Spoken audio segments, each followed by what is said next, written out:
Du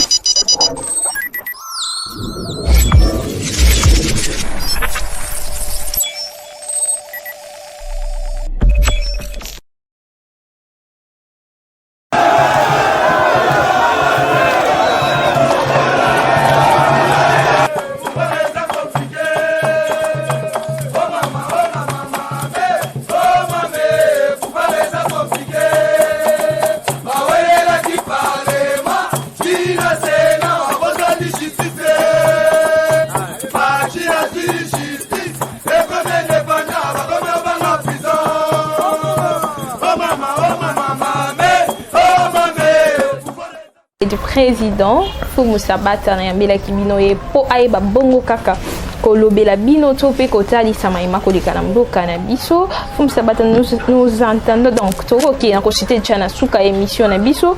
Il reste que 2 ans, si je peux le dire ainsi, pour un mandat à 5 ans.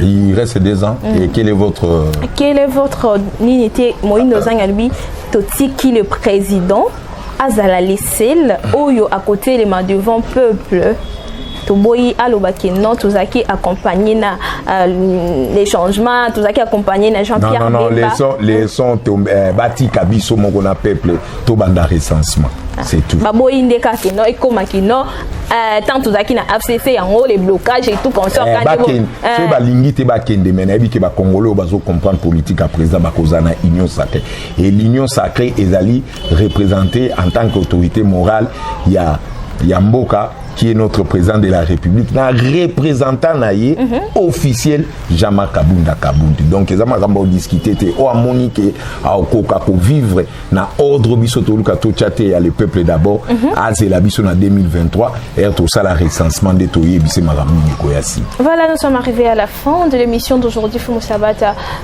entre Jean-Pierre Bemba et Jean-Pierre Liao. Votre choix. La tête, il y a Assemblée nationale. Non, Moutouté. Pourquoi? Moutouté. Si, et ça n'engage que moi. Mais justifiez-vous? Non, mais Moutouté, ils ne sont pas crédibles, ils ne sont pas à la hauteur. Oh. Oui. Ils ne sont pas à la hauteur. Je pensais que vous écoutez Jean-Marc Kabound. Oui, Kabound, oui. Kabound, oui. Je préfère Kabound à Zouango. Ah. Oui. Jean-Pierre Liaou. Aza. Je ne le connais pas politiquement, l'expérience il n'est pas convaincant pour moi. Moi, c'est Kabound parce que Kabound a le sens. Il y a vision chef de l'État Zanango. Il y a un peu IDP Sandolo Kabandaka. Obi. Il y a un peu IDP Sandolo Kabandaka. RPPRD Bazo Salango, Bozako condamné Bangoteka IDP Snemge comme un problème. Non, nous on est une grande famille qui est la 4 entités à IDPS. La grande famille c'est le peuple congolais et notre sens à combat plus de 40 ans et Zala qui pour un bonheur à peuple congolais. Ce que c'est Nielike Tocha Kabound on a pour réalisation en visage chef de l'État c'est allemand. Appuyons-les, c'est tout.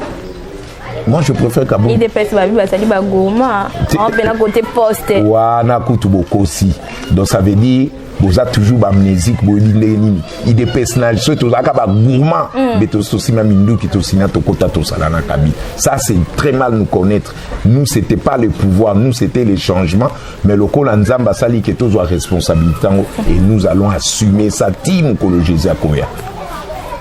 Ça je vous l'ai dit. Voilà, mesdames et messieurs, nous sommes arrivés à la fin de notre émission d'aujourd'hui. Nous avons aussi s'abonner massivement sur Yokabas Télévision. Vous ne serez jamais déçus.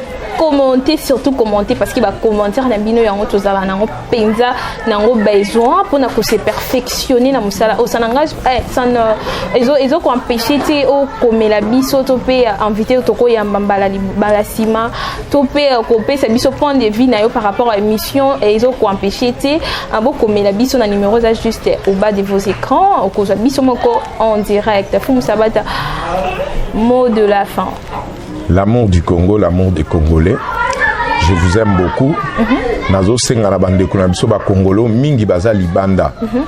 Na pesa ki position nga par rapport à il y a soutien à Donald Trump pour ngana linga ba patriote. Donald Trump c'est un patriote mais na monde bande kuna biso les États-Unis ba otindera ba message comme si que le quoi baza na États-Unis ba ngonde ba bi ba réalité ezali kuna désolé canon. Nga penzamba pesa nga grâce président inenga mission aux États-Unis na sala ki moi 1 mois peut-être mi pa yo nga na kota ki bato ebele au bazan États-Unis au bazo manquer respect na analyse nanga batika lokota te mage bazan États-Unis na kutana bato département américain na kutana bato FBI ya CIA na bi problème au nini oyo Trump azalaki buté nango kuna rien que parce que azalaki muto ba mondialiste était mais mingi bazo komelanga ngana oyebisa ba onkaka ke bo mekande kozala intégré na États-Unis boza na États-Unis mais boza intégré te boyebi ndenge nini ya kokota na kati intégration ya États-Unis te et vous croyez être aux États-Unis ezaka ke olata ba ketchamine na ba Nike oliaka ba hamburger otambolaka na ba Jeep kuna pona yo c'est fini ça veut dire oyebi makambo ezoleka kuna mais makambo belé bozo koko maîtriser ngote. Moi je dis ceux qui Trump a les quitté boké ba sécession écosalema aux États-Unis mais moi j'ai la confiance dans la conviction que Trump a zokoleka deuxième mandat. Voilà, mesdames et messieurs, on va pas se séparer comme ça. Fou Moussabata Bétissété, Totika Kozala corrompu, soutenons le président de la République, Abito Kangi, na sentir tout Kangae, donc pour na aïba kukoisa ennemi à Congo, donc ceux qui Totiki Kozala corrompu et osa bien, tout soutenir Kakandé, chef de l'État, parce qu'il y a une vision. Voilà, tout ça la Moussala pour na bendividité, tout ça la Moussala pour na Mboka na biso. Wana ezaki bongo maloba ya Sabata. Moi, je ne cesse de vous le dire, continuez de vous abonner. Si c'est pour la première fois au Kouï na Yokabas Télévision, je vous prie, abonnez-vous. Vous ne serez jamais déçus. Partagez émission Nabiso. Likez émission Nabiso. Tu peux commenter parce que commentaire Nabilonde en Wissala. Vous pouvez voir ça sur Moussala. Malamu. Voilà, tous qui na résidence, il y a Fou Moussabata, Bozo Mouna, les conseillers. Donc, tu as qui vraiment chez n'a pas l'air à un bibiso. Et voilà, nous sommes arrivés à la fin. Natondi Bongo Mingi, merci. Na Glody H4 pour les images. Merci à l'équipe Mobimba Yoka Base Télévision parce que on est forte union sur Yangoyo. Merci à mon DG Abéchole pour l'opportunité. Et voilà. Merci à BAP déjà à s'abonner à Yoka Base Télévision. Ne vous fatiguez pas. Partagez nos émissions. Vous ne serez jamais déçus parce que banalise à Kitoko Kaka Awa. Voilà. Dafina Kapala, retrouvez-moi. À la prochaine. Fou Moussabata Zali Bongo, conseiller religieux et culturel, il y a chef de l'État. Bonjour conseiller. Bonjour, pour recadrer un peu le Kolobi. Les alliés conseillers chargés culture et art et questions religieuses. Voilà, merci beaucoup. Pour tout le déjà la maison, on a vu tout le monde qui rencontre. Il y a président Félix Telongo, Jean-Pierre Bemba, Moïse Katumbi, en présence il y a Jean-Marc Kabunde. Nini vraiment ils ont justifié rencontre la bango. Oui, toujours dans le bon sens pour le cas de faire bien les choses. Tout est banni to kiko pesa. Esprit on a unité au toujours ko luka namboka na biso. Et mutuna mutoyebi responsabilité ni azali nango na ba antécédent oyo azalaki nango na peuple congolais et le chef de l'État a toujours comme garant au azali na magnétisme ya ko sangisa ba congolais bazala dans l'ensemble. C'est à eux de comprendre comment est-ce que le jeu est en train d'avancer.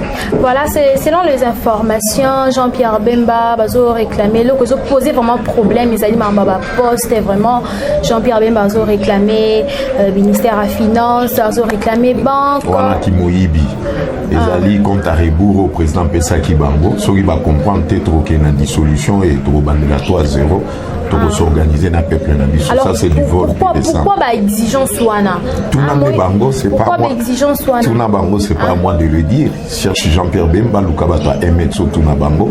Nous on est là pour faire que le peuple puisse se retrouver na bonne volonté na biso politique autour au point bas c'est tout. Pourtant Moïse Katumbi alobaki que non hier ce cas na union sacrée za pona aussi ça ba sécurité à est mais pourquoi Adam Mitoman ce sont des mensonges au ezali mensonge moko ezali notoire. Il y a aussi sa guerre rwanda président de la République azana pour faire quoi? Non, ça ce sont des faux fuyants bazoluka ba intérêt na bango pour se protéger na ba crime ba sala qui me bakeba. Le monde est en train de changer. Toujours et la Trump a qu'un deuxième mandat pour tout concrétiser cycle ou un changement universel aux salem. Bao tout bazoluka ba zongi sabiso na logique politique mondialiste et taliban. Nous on n'a plus le temps de perdre pour nous qui chasser bisaki biso tout ça la mission na biso ndenge sengeli et c'est ce que le chef de l'État est en train de faire. Soki bango bazoya na idée que ba compliqué na ba intérêt na bango ego, moi je vous le dis, les comptes à rebours calamité ko beta dissolution ko salema et tout kota la baro to avancer na bango na union sacrée point barre. Ce qu'on a un problème où se poser tout le président a entouré na bato mabe. Non, aza entouré na bato mabe, aza na entouré na bato bazali na ba ambition na bango sectorielle. Lui, son souci que le Congolais puisse gérer leur pays selon ndenge nzamba pesi bango ndenge nzamba pesa so politique wana il y a rapport il y a ko gérer le peuple ba dirigeant na ba diriger. Donc ça veut dire il faut tout respecter le qu'on ce n'est pas normal Moutozali président ou bien on appartenir na quatre entreprise moko ozo yesengeli ko gérer batu mais yozo linga batu ba kufaka moutazo diriger batu azo boma batu azo diriger bango. Ça veut dire ozo boma bango na ko manquement ya paiement ya mbongo ko boma bango santé ya malamu te éducation te batu azo tanga te non biloko na ekomi déjà kolakisa manami so batuke mokili ezalaki dirigé na ba spectre moko démoniaque yango wana biloko wana nyonso fo batu bayebaka ke pouvoir nzambe ezokoya toyeba nini tokosala mpona peuple pour tout faire avancer l'humanité en Zambie. C'est ça notre plus grand souci. Comme un conseil nous occupé ça par rapport na conseil na Moïse Katumbi na Jean-Pierre Bemba na ndenge bazowelela mo ba poste baza mikolo babima mande fois vangai bayebi ba comportement na bonde ni ba kiko gérant conseil ni nonga na kopesa bango na expérience o bango bazana ngo ya ko lukaka ko compliquer la situation pour nous faire passer du temps. C'est à eux de gérer parce que moi je n'ai pas le temps d'appeler ça mon conseil. Là, mon plus grand souci, le temps n'attend ni attend tant ils la raté et yo kakapé te biso toujours pour avancer. C'est à eux de s'adapter n'attend un espace au biso toujours le katopé ça bango. Point ba mikolo ba bota mande fa vangai. Voilà, Assemblée nationale fallait déjà signer déposer la pétition na bango ba vote fallait salema jusqu'à présent fallait informateur abanda ko exercer musala à exercer en tout le jusqu'à présent le président n'a réussi cause de majorité parlementaire té. Non, eza nango eloko moko eza compliqué té na biso bato tozo linga bolam mais eza compliqué na ba oyo bazo comprendre dans bon sens il y a le chef de l'État zoko senga na bangote. Mais nous ce qui est plus important, nous espérons avec le temps que l'union sacrée à partir à parlement et qu'on va la représenter na ba digne fils au bazali honnête au bazaba patriote parce que nous avons besoin plus des patriotes, porteurs et à l'âme qui ne trahit pas, de diriger parlement on a pour tout ça là qui beaucoup d'habitude soit bonheur et ça un aspect moko paradisiaque. C'est ça le plus grand souci au Etienne Tshisekedi Azala qui n'a mot d'heureuse mémoire on a benga kamukish mutu wanzambi. Donc ezali esprit on zambatinda qui na mission pour à déclencher démocratie divine au tozala qui ko lukato reva qui pendant plus de 40 ans pour beaucoup d'habitude ezalabi. C'est ce que moi je peux attendre dans ma cambo bazo sala kuna na parlement. Voilà, bétamment ma solo adhésion. Lambert Mende a adhéré Union Sacrée officiellement, mais moi réaction par rapport il y a une déclaration, il y a Lambert Mende peu à propos il y a Steve Mbikai. Alors, non, Steve Mbikai à propos que non, il est venu pour accompagner le chef de l'État dans le deuxième mandat. Notamment Lambert Mende hier n'a pas de presse na médias en ligne à Lobaki que non jusque là Yena nous a quitté FCCT mais avec quoi adhérer Union Sacrée. Et ça ba politicien ba parole bazo le banezo ko engagé ka ba toute la finalité s'ils sont dans les beaux bien ils sont dans le vrai par rapport à ce qu'ils sont en train de dire. Voilà, est-ce que dans Lambert Mende par rapport il fut ministre de la communication. Alors, Lelo Jolino Makele, est-ce que beaucoup remplacé Jolino Makele, la mère Mendazon à la poste et à ministre de la communication? Non, non, c'est. Ah, d'en rejoindre Union Sacrée. Ce n'est pas à moi de déclarer Babiloko, on est dans la carte politique discrétionnelle et chef de l'État. Ce sont des gens, Oyo, Yebi sort na bangonde nini. et Zoko s'est présenté suite il y a manquement à grâce au bazo au chef de l'État Zopes. Je lui nomme Makelele d'abord pour n'anga c'est un incompétent et incompétence notoire nae et Zoko l'a dit clairement que azali normalité déjà mutu oyo à Lini Kocha soin beauté collé quand même moi si moi je pense que ce n'est pas un patriote à se comporter et Tigal Kato Monacha rouge à lèvres pour tout comprendre qu'il a un problème psychologique. Donc là ce qui est plus important ezali que tozo tester Batouana Nyonso, qui fait quoi, qui est capable de gérer Makambo Sengeli, Basala pour intérêt à peuple. Intention normalement, il faut y avoir un patriote pour communication, ils allaient bien, pour te bandengeni Nutoroki, qu'au sala que RTNC, ils ont bon sens, il y a médias moko, où ils allaient indépendants, ils allaient net, les médias, où ils ont corrompu, les médias criminels, tout et va continuer à coco sabiso, mais RTNC va zozong sango sima, pour yebi que RTNC so qui est eu ampleur nango, datant, d'engezala qui n'a pas né 60, 70, yebi que va congolais, comme un peuple moko très puissant, pour naturellement le peuple congolais, le peuple bantou, bazali élu des dieux, bazali peuple saint, oyo, baye pour bapesa, sans si à bonheur ou nzambati bibiso poto sala na mokili nae. Moi je pense que Togoki ko s'hazarder de sous-souter, to continuer à conduire ma guerre médiatique, d'une manière silencieuse. Au Bazoluka qui Mbappé Sabiso ba fausse information comme si le plus mauvais était le chef de l'État parce que na 2 ans selon Bango a réussi et qu'on a été or bateau Bango Bangé Bachapo ba gérer chef de l'État a détourné Bango pour l'Axabon qu'il était avec Dieu, il était avec son peuple.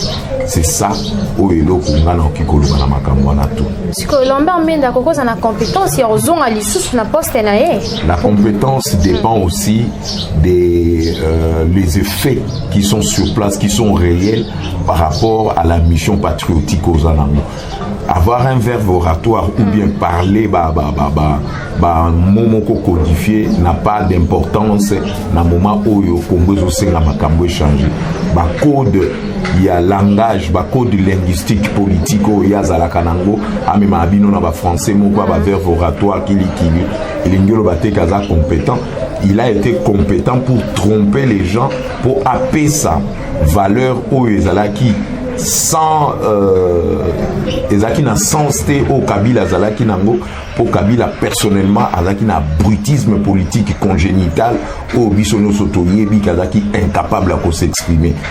Lambert Mende Azalaki Neti au parleur naïe au azoko pesabino locuteur mutu au azanende ngwanate pour continuer à tromper peuple de Bamesani.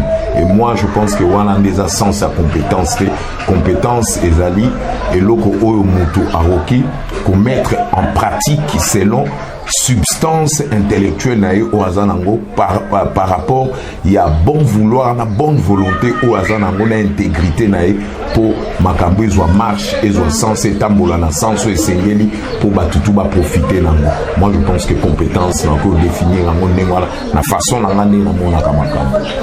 Alors le soka azongi le ministre à communication qui peut défendre président place au moment makambo ezo simbate ndingo tukolobana qui ko défendre loko ezabo emeabu ki moi lo condition à na vision te biso président Fatia ko ça le côté pour bouquer la kaye lokuta parce que lokuta ça na sens politique à fatité.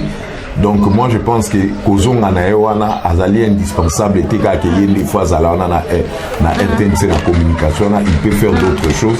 Il y a des gens qui sont compétents, qui sont intègres, bazali pe loyal par rapport à bon sens à combo chef de l'État au Sala. Donc on ne peut pas s'éterniser dans le Kamba.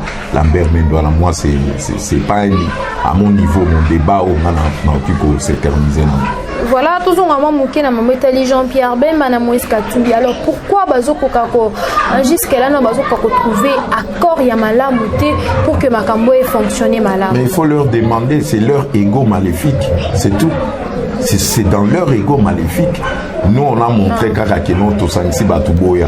Monsieur va comprendre te compte à rebours ça déjà. D'ici là Makambo ko suka non antela. Voilà, tout bête sur l'insécurité à l'est jusqu'à là, insécurité ils ont continué, au bon mana du jour au jour. Hein, moi réaction. conseiller, est-ce que le bureau d'âge on a compétence à traiter motion il y a censure il y a premier ministre? Bien sûr, c'est pour cela que ça y a la compétence dans l'hôtel de la violation à la loi. Mais le collab ça veut dire il y a cadre, il y a compétence dans il y a compétence na bango mais nangam ya peut perdre le bureau d'âge ne peut pas traiter la motion de censure contre le premier ministre. Il y a une preuve na bango parce que tout ce qu'ils ont toujours dit c'est la culture à mythomanie et ils vont continuer à pérenniser ko démarrer na kata mythomanie yangana ponanga c'est sans débat et salim bango boya ngoko bango ba yeli biso article 12 na article 13 14 balobi na onyo se pesa meli pouvoir et pas ya bureau d'âge ba moniter place ba communiquer non le bureau d'âge il faut traiter mention essentielle. C'est la mauvaise interprétation ce qui est autour de la question d'abord il fallait qu'autant d'articles pour nous comprendre l'esprit article mais il y a autant d'articles article 12, le bureau provisoire a pour mission à procéder à la validation de pouvoir des membres de l'Assemblée nationale, l'élaboration et l'adoption du règlement intérieur, l'élection et l'installation du bureau définitif de l'Assemblée nationale. Suite dans nos amis. Mais élection définitive dans le pays, ça limité. Mais non, mais tant que Bazo jouer rôle en tant que bureau, il y a bureau d'âge où Bazo décider sur le problème en question. Moi, je pense qu'il est nécessiteux pour ébarquer rôle Nini Oyo, le Premier ministre a joué qui, donc ça veut dire à cela qui refuse, il y a pour accepter à ça la démission là, mais tant qu'il a fait ce refus là, il y a un TP directement et qui est mis bureau d'âge na décision où ils allaient tout à fait logique. Il y a pour Lukapo Balongolae parce que mention de défiance ils allaient plus pour mettre une personne en accusation pour Azala déchu na poste naï. Mais l'autre mention mention sur ce qui m'engage plus pour ensemble il y a gouvernement où ils allaient en place. Bango ndenge basaleli yango, il est tout à fait logique et clair na refus il y a démission na ye ndé et pousser bango bazwa argumentation pour yeba ndenge baoki ko mettre premier ministre Apoya. Donc, on a moniza sans débat. Au soké zalaki ndenge bango bato peut perdre bazolo bana FCC mbeli salima kité. Tant que salimi, ça veut dire il y a des spécialistes et tout ça ba avocat ba maître juriste au bazaluana oyo ba yebi ndeni procédure nango okende. Ngai personnellement naza juriste était mais moi je pense que soké zalaki dans le faux et ngaki salimate parce que biso personnellement toki ko appuyer ba loi oyo ezali hors ba norme oyo constitution au senga biso. Donc moi je pense que c'est un débat qui est clos ba tozonga simate kolongwana eza déjà kolongwa mobile. Voilà, malgré la destitution du Premier ministre par l'Assemblée nationale à son absence, aujourd'hui, le Premier ministre a signé bon lettre au monde qu'il est dans les réseaux sociaux. Alors, je ne dois pas démissionner avant l'élection et l'installation du bureau définitif de l'Assemblée nationale. Exact, Kosala Moutou Makasi a la tétitesse, mais ce qui s'est fait hier, c'est le Komoko, ils sont incontournables, tout ça, et Tozon Asimate. Tozon Asimate, est-ce que réaction du Premier ministre Ezali par rapport à la rencontre Nabango na autorité morale Nabango? Non, mais Balobaka, le vrai tombeau des morts, c'est toujours dans la tête des gens. Ça veut dire abeille à soi comme tout est nzoi à soi comme tout est na musika attirer flèche nae il faut atterrir dans nzoto mutu pour na soyer. Donc ça veut dire on yo surtout tout ça là ka tokutanaka avant tokufa avant toleka na transition tozovivre na mokili. Ça veut dire tosukaka kaka na ko résoudre makambo tu na mokili eloko yeli esali bango ezali ke biso toaneti banzoi tokitaki siko na système na bango oyo nazaki oloba tout le temps ke bamata bakita muntu akocontourner volonté oyo na nouvel ordre oyo ezokose manifester na mboka te. Donc ça veut dire tozalaki toujours na confiance que il faut tozala plus proche na bango pour contrôler les ennemis de l'État. Yango no monde tozana bango tozaki banzoi to atterrir sur bango to panzi FCC d'abord to longoli autorité morale na bango na pouvoir en tant que dictateur to panzi FCC to kangi ba o esengele to kanga o bazaki or logique ya politique au biso tozali ko procéder nango. Yango no moni lelo place bazali conscient que baza en débandade pe to kotikate toujours continuer pour tout l'accès que tout ça qui na maîtrise la politique ou tout ça qu'on peut savoir une promesse dans sens où tout ça que l'état des droits le peuple d'abord la démocratie au biso toujours la démocratie où il y a union pour la démocratie le progrès social n'est biso tout ça qui peut percevoir démocratie qui sont instaurée et c'est dans ce sens là toujours qu'il est toujours de victoire à victoire toujours qu'il est toujours vainqueur à vainqueur dans le sens que le peuple à travers son chef de l'État qui est le premier fonctionnaire. Donc là pour Nangaï et ça et l'eau comment on a surpris dans notre pour n'avoir que oh tout va ça tout va préparer qui y a monde et ça qui ba ko ya lilo ba buzoba na bango bimana miso ba tout ba comprendre que ils étaient pas ceux-là au ba tout ba qui ko imaginer na mutu na bango que non baza qui intouchable que sans bango Congo ko avancer té donc baza qui indispensable que to qui ko avancer té sans bango. Il est temps tout ça là. Oyo Etienne Tshisekedi de reste mémoire qui va toujours assainissement politique. Il y a des dimensions comme toujours pour assainir le terrain et bango tout il faut baser la mise en quarantaine. Voilà bango tout il faut baser la mise en quarantaine. Comme déclaré et pas honorable Alphonse Ngoï Kassanji, si le Premier ministre ne dépose pas sa démission dans le 24 heures au Basinga qui suivent, il sera objet de la poursuite judiciaire. Oui, mais Tango et Kassanji, les lois commencent à la déclaration. Ça veut dire, vous comprendre que victoire est à côté à peuple. Bakomi pour micha bango na bango moko vérité en face oyo biso ya tozako lo ba nous prenez pour de fous et ezali déclaration moko munene ya victoire côté à peuple pour vous dire que bango na bango bako s'accusaner bango na bango pour politique biso tozo comme ezali politique autobongisa mboka na biso à part Congo toza na mboka msusu te et c'est comme ça moi je vois les choses la déclaration bongo la victoire na côté à peuple. Voilà la déclaration de la victoire. On a aussi remarqué Mukolo ya lobby pendant bazaki ko voter pour le premier ministre à Louroy. On a vu la présence, il y a premier ministre, il y a communication, Jolio Makilele. On a vu aussi la présence, il y a le ministre Misusu Oyo Bazaki Bongo, le gouvernement, il y a Ilu Kamba. Misusu Bayi peuple, Balobi qui non, Ezali Bongo. Bazoya bon qu'on a pour la quand comme il battre la pour battre la panne quotidienne à bango soit garder toujours ba place na bango na sens qui ata ilu kamba kweli bango va toujours même na gouvernement union sacré ba kozala ka wana.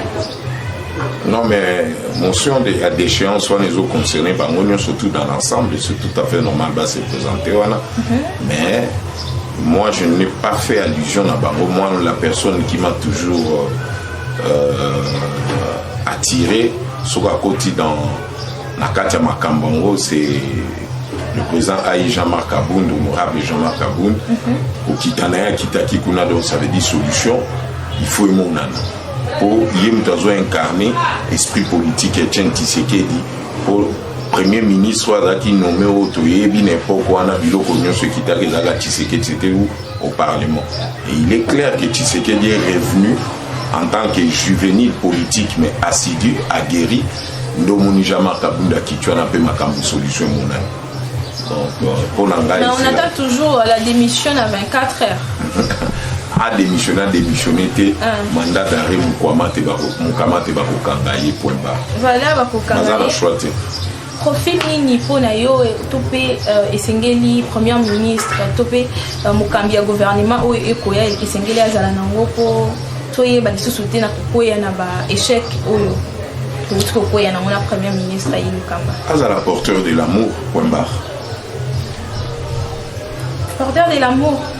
C'est l'amour qui englobe tout. Quand il y a l'amour, il y a le respect, il y a l'amour du pays, il y a le respect, il y a l'institution, il y a le respect, il y a combat au Bazosala, il y a le respect, il y a solution pour le peuple, tout ça. C'est l'amour qui englobe tout, c'est tout. Il nous Kamaza qui n'a la montée. C'est à toi de juger, c'est pas à moi de me poser cette question. Tu connais, il fut aussi ton premier ministre. C'est à toi de juger aux conclusion finale pourquoi le lot a ça l'émotion de défiance. À part ça, non mais l'amour est symbolique, est significatif à travers le cœur et l'énergie spirituelle d'une personne.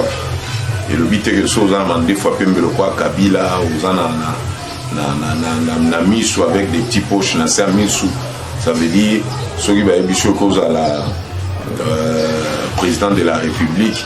Donc, aux Bolingo, tu vas réussir. Il est clair qu'il va réussir parce qu'ils n'avaient pas l'amour pour ce pays, ils n'avaient pas l'amour pour ce peuple qui au Ayamba qui bangwa comme ici bango battu. Mais ils continuent toujours à faire cette politique de routine pour faire fléchir le peuple, pour rendre le peuple démuni, le peuple à vivre sous ça comme des survivre na kozala na ba supplice moko ko bazo ko mérité. Donc moi je pense que l'amour peut tout résoudre na makambo etali mboka na biso lokola toujours grâce à un chef de l'état aza président azali porteur ya bolingo azali porteur ya l'âme qui ne trahit pas, et je pense que c'est pour cela bozo mon azo kende de conquête à conquête azo ebandeni na ko résoudre le problème de ce peuple. Donc premier ministre il faut azala na signe wana azala ba symbole wana azala ba trace wana ya l'amour, c'est tout. Voilà, le premier ministre Sengeli Bongo azala na ba symbole wana ya l'amour. Mais premier ministre ayebi bongo na koloba ete maïnyo so salemi pendant gouvernance na ye ezalaki bongo ye mokote azalaki bongo accompagné soit chef de l'état pe azalaki bongo kozwa pe ba décision. Non, aza fofouya ngala ton chef de l'état, crois-tu vraiment que chef de l'état soki azalaki motema mabe ndenge bazoka babimisa dictateur akoka ko imposer bango politique pa ngaka ke le chef de l'état a tolérant, a un esprit d'ouverture.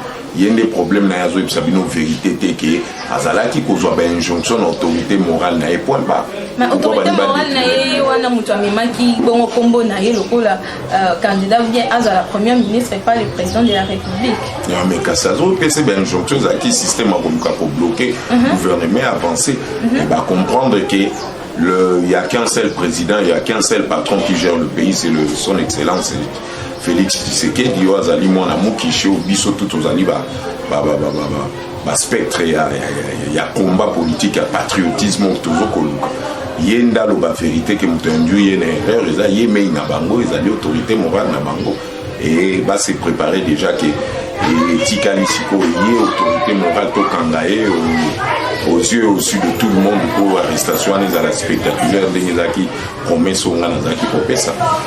Voilà, à suivre la émission Ekoya Bongo Maimatali, l'émission du Premier ministre Otoko Zola Bissonyoso dans les 24 heures qui suivent. Parlons cette fois-ci à la Mouka, coordonnateur actuel Martin Fayoulou, a Ebaki Bongo n'a coupé sa communiqué et pas à public pour écarter ouvertement, couper officiellement Moïse Katumbi et Jean-Pierre Bemba. Pour être Ebaki Bongo tena pour respecter Maye et Zali Bongo na kati à la Mouka par rapport à ma komami na bango. Est-ce qu'il est au revoir la Mouka, tout bossa na la Mouka? Je n'ai rien à foutre là-dedans. Nous on savait qu'un jour parce que la prophétie est dans le bail qu'ils seront bloqués quelque part au ridicule. Yeswazo le balongo la bango batu basala ke bapesa ke mbongo ba komisa ndingazana azoluka sanza na kati ya minoko na bango. Donc ça veut dire ce sont des gens qui se comportent comme les politiciens maudits. Donc, pour la déclaration, concerné, ça n'engage pas nous, le peuple. Nous, on a notre vision d'avancer avec notre chef, le chef de l'État, tout avancer, pour concrétiser rêve pour libérer le peuple congolais sur le plan spirituel et sur le plan identitaire. Donc, moi, je pense que la déclaration, c'est encore une distraction avec la République. Il y a distraction, quoi. Voilà. La République va complexer. Voilà, la République va complexer, il y a distraction et le lobby a conseillé à président Moussa Bata. Guylaine Yimbo nommé en tant que directeur des cabinets, remplaçant de Vital Kamere, condamné 20 ans.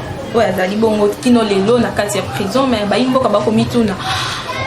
Remise et reprise et que ça les malolenge kani parce que Vital Kamere Zali Bongo na kati ya prison. Kamera Salongwana, remise et reprise et ça les malolenge na présidence na Ebérand directeur cabinet AI. Ebérand bakosa lango lelo ngapo nazoke de kunation na sisa nazoke de pour assister na nina. Donc Vital Kamera Salongwa c'est une page tournée. Président de la République peut tourner dans une page définitivement. C'est vous qui ne comprenez rien du tout pour vous ça la recherche bon accord Wana. Quel accord? Donnez-moi cet accord, prouvez-moi cet accord parce que l'accord a été déchu depuis Torata qui majorité dans le Parlement de Toloka n'est pas un Premier ministre et l'accord depuis Salemate et Koya.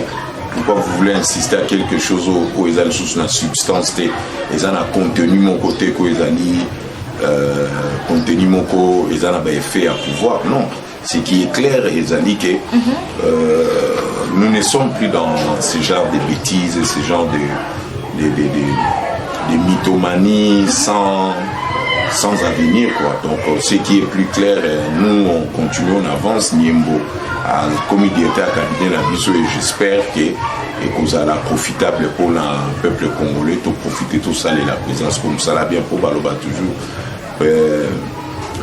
Première fois ça passe, deuxième fois ça bouge, troisième fois ça casse. Donc Niemboyer siko opona tout là qui s'est bana UDP sur base de formation. Sa solution pour tout le monde, qu'on avait volonté de travailler avec tout le monde, mais Mingi va comprendre qui sauter na Kaya Vital Kamere et toujours continuer l'enseigner merci na Ebérand de Beau à Salaki intérim naé très bien, il a bien travaillé auprès du chef de l'État et il est temps chef de l'État responsabilisé dans Makamou Soussou. Yamana Niembo Sikoazio en tant qu'un technocrate, c'est quelqu'un qu'on a eu des informations un peu difficilement lié pour Azalaki Mingi na diaspora. Azalaki représentant la biso IDPS na diaspora, il a travaillé beaucoup à Yebi comment gérer les problèmes où Azalaki ko déranger cabinet et c'est comme ça expérience à Moutou et Azalaka toujours nous dans l'UDPS on a toujours été patient et on a patience au rendez Azwaki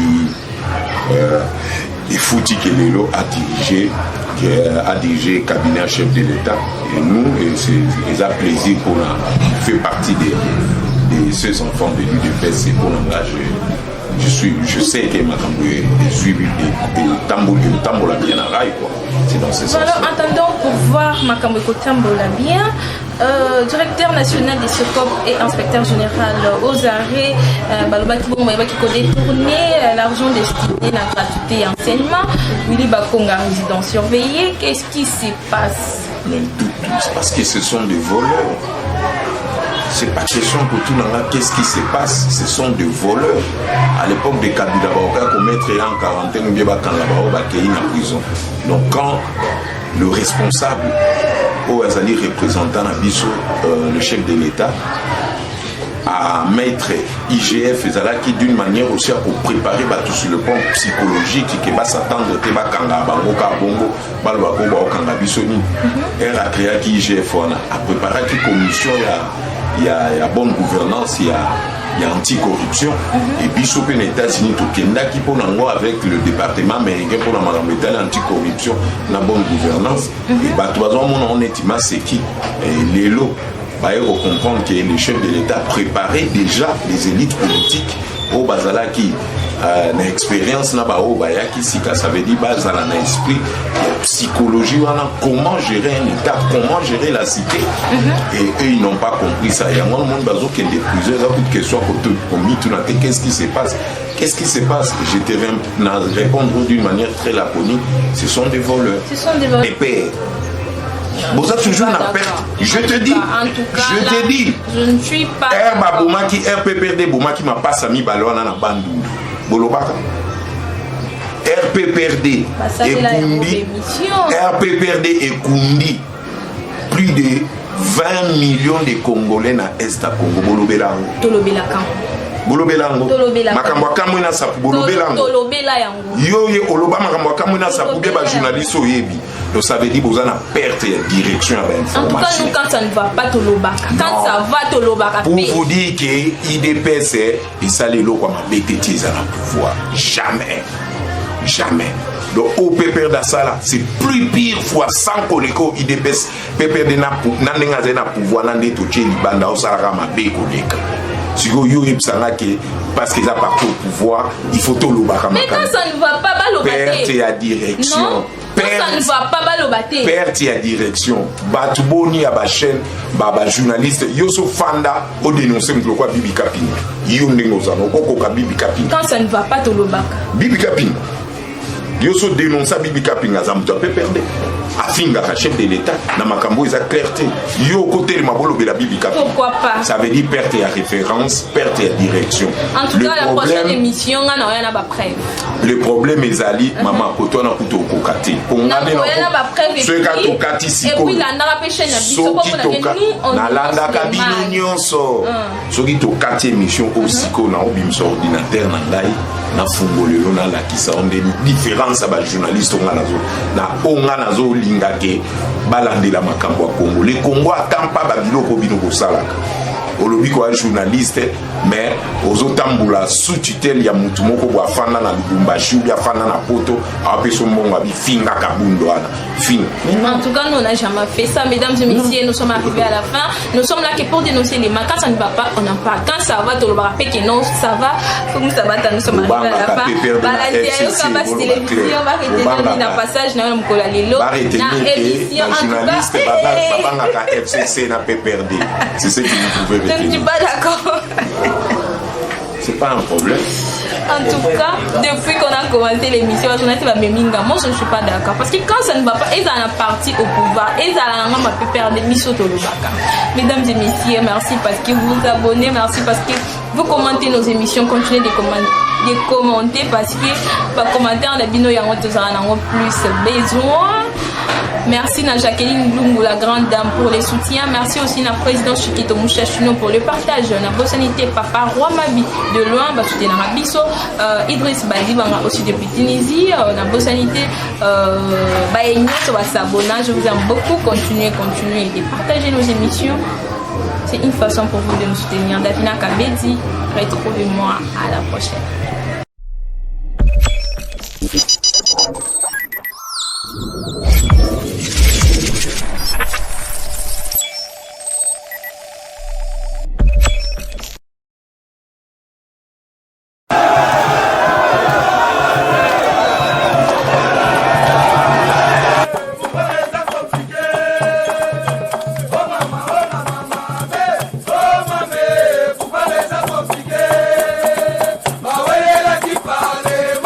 Tina